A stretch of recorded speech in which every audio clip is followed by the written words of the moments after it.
membicarakan Haji Widayat, atau kami kami menyapanya dengan akrab adalah Pak Widayat, atau membicarakan Widayat adalah dalam peta seni rupa Indonesia sangat penting.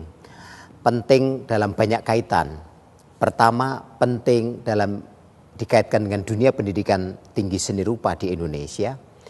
Kedua, penting dalam peta seni rupa Indonesia. Dan ketiga, penting dalam konteks Museum Wei Hongjin, atau bahkan keempat, penting dalam relasinya bersama kolektor ternama Dr. Wei Hongjin. Yang pertama saya ingin mengatakan penting dalam konteks pendidikan tinggi seni rupa. Widayat adalah angkatan awal mahasiswa Akademi Seni Rupa Indonesia. Tahun 2014 ini Akademi Seni Rupa Indonesia atau ASRI sudah bermetamorfosa menjadi Fakultas Seni Rupa ISI Yogyakarta, usianya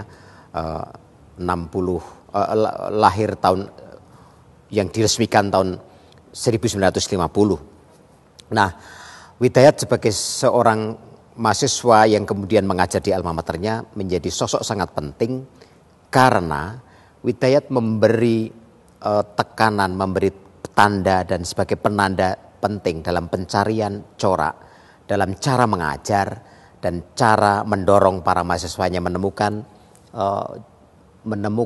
identitasnya, menemukan karakternya.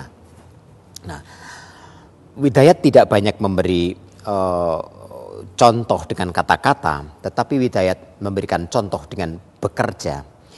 Satu contoh yang menarik adalah ketika Widayat memberikan kritik pada karya-karya para mahasiswa dengan memberi rumusan yang sangat sederhana dengan dua istilah.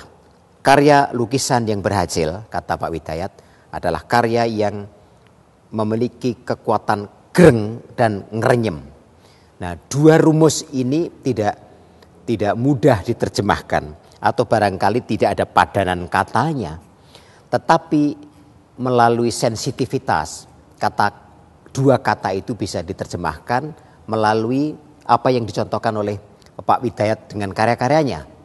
Greng adalah penguasaan teknik pengolahan warna, komposisi yang kuat, dan ide-ide dalam konteks Pak Widayat adalah ide-ide sehari-hari. Pak Widayat mengerjakan semua tema, mengolah semua tema tentang kehidupan sehari-hari. Ketika itu diolah dengan sensitivitas, dengan melibatkan batinnya secara kuat, karya itu menjadi greng.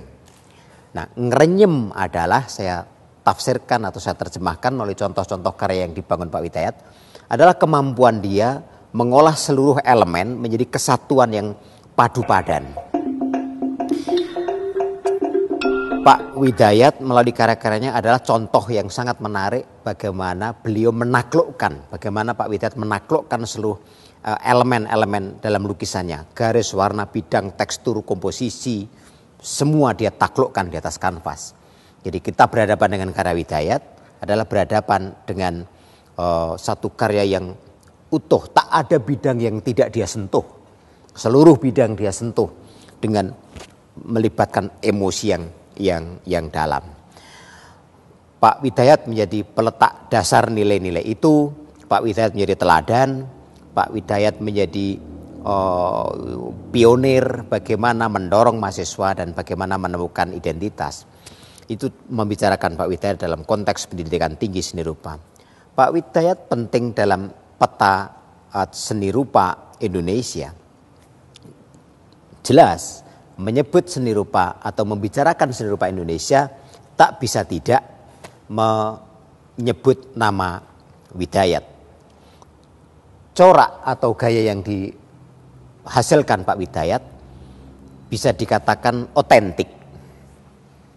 Otentik dalam pengertian keyakinan Pak Widayat bahwa corak ini bukan hasil meniru, bukan hasil mengkopi, bukan hasil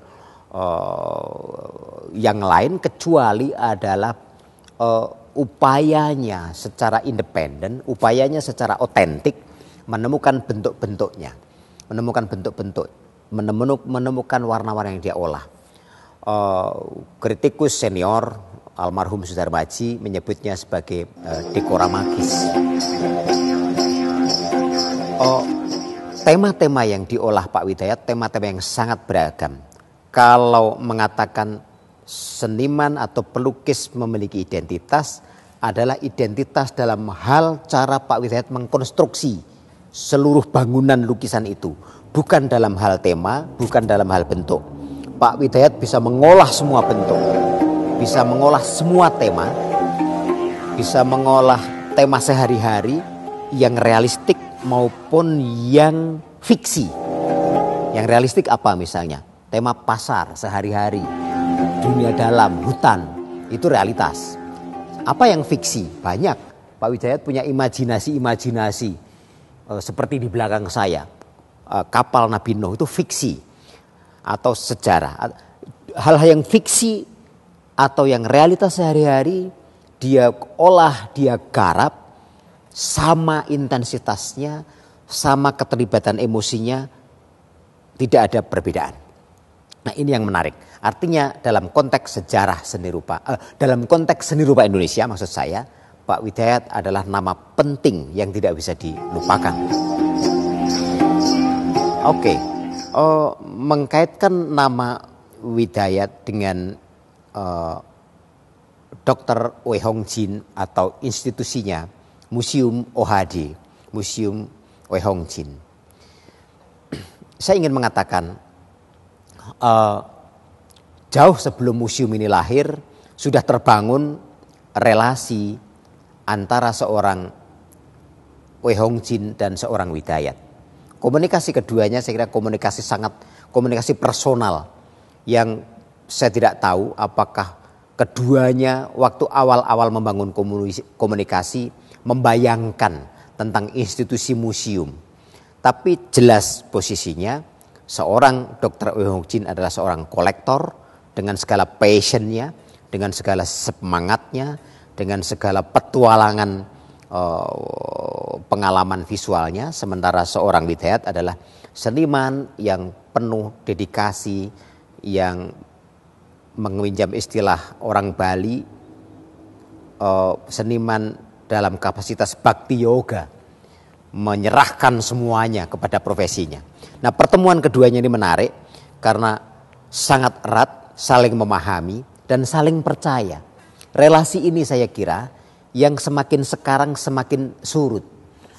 Hubungan kolektor dengan senimannya menurut pandangan saya semakin pragmatis, semakin fungsional.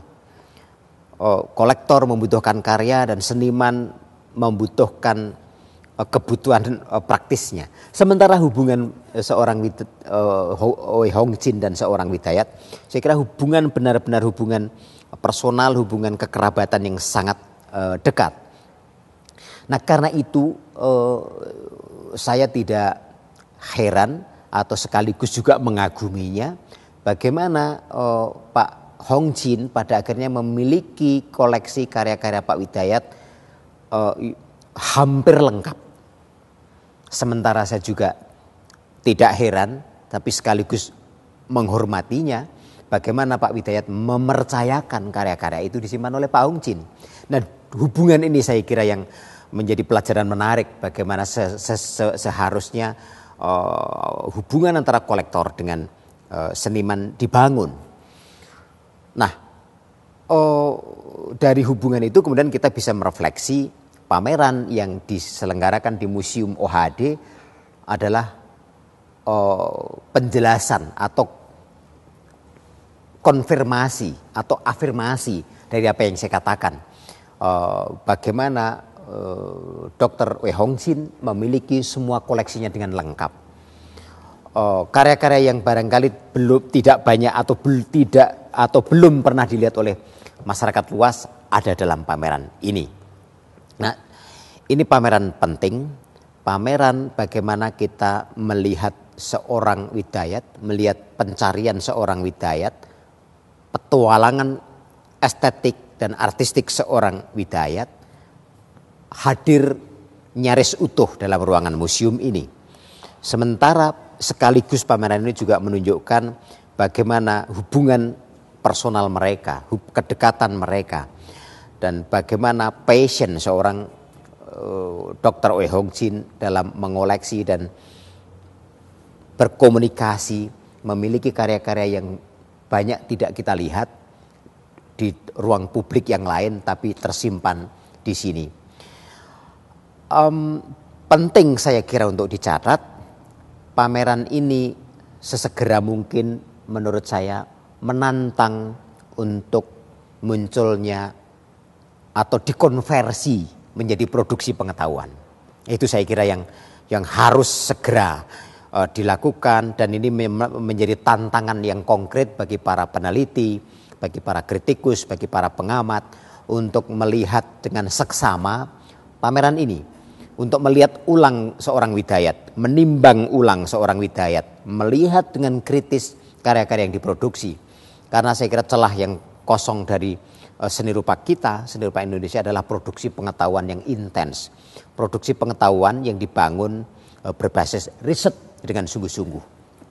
Nah, langkah berikutnya menurut saya adalah bagaimana institusi museum pribadi seperti Museum OHD menyisihkan perhatiannya untuk mendorong para peneliti, para penulis atau para periset untuk segera melangkah ke tindakan itu dan sesegera mungkin melahirkan produksi pengetahuan yang pasti sangat berguna bagi perkembangan seni rupa Indonesia.